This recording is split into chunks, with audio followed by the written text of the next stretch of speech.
Artificial intelligence, or AI, no longer just answers questions on the internet. It is now said to be capable of assessing the quality and appropriate price of second-hand motorcycles. Mobile Journal Francis Orsho has the story.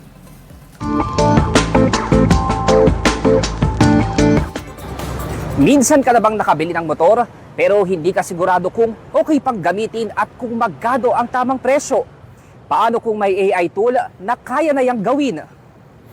Sa pagmemekaniko ng motor, kailangan ng sapat na oras para masuri ang kondisyon nito, lalo na kung plano pa yang ibenta bilang second-hand unit. Pero dahil sa mabilis na usad ng teknolohiya, ang ganyang klaseng pagtatrabaho kaya na rin gawin ng Artificial Intelligence o AI. Meet the Automated Repossessed Motorcycle Assessment System o ARMAS. Yan ang bagong innovation na ibinibida ngayon ng Asian Institute of Management at Department of Science and Technology. So ina-assess niya yung pinaka-quality ng motorcycle. Pine-predict ng AI model natin kung ano yung quality ng ating repossessed motorcycle.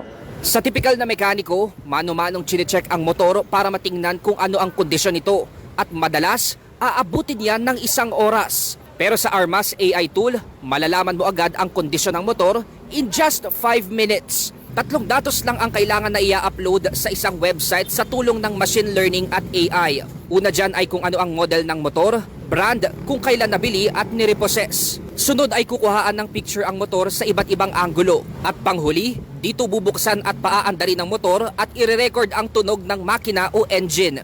Masasabi mo talaga na mataas yung accuracy ng prediction compared to when you do it manually. Ang ARMAS AI tool ay opisyal nang ipinakilala sa publiko ng Department of Science and Technology. Ang benepisyaryo ng teknolohiyang ito ay ang Finance and Credit Corporation na Unistar. Bilang isang kumpanya na tumatanggap ng mga repossessed motorcycle units o yung mga second-hand na, malaking tulong daw ito para mas mapadali ang kanilang pagsusuri sa motor, lalo't umaabot sa 5,000 unit ang ina-assess nila kada buwan. At heto pa, dahil sa mas pinabilis na oras ng pagsusuri sa motor, mas mapapababa pa ang resale value nito para mas maging affordable pa ang mga second-hand unit na motor. When we entered ARMAS, one is to make our evaluation process faster in terms of the quality of the motorcycle. When you buy it now, alam mo na yun ang condition talaga nung motor.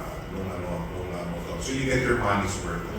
Sa mahal ng mga bilihin ngayon, malaking tulong ang teknolohiya tulad ng ARMAS para masiguro ang kalidad ng mga gamit na ating pinag-ipunan. Mobile journalist Francis Orsho po, hatid ang mukha ng balita.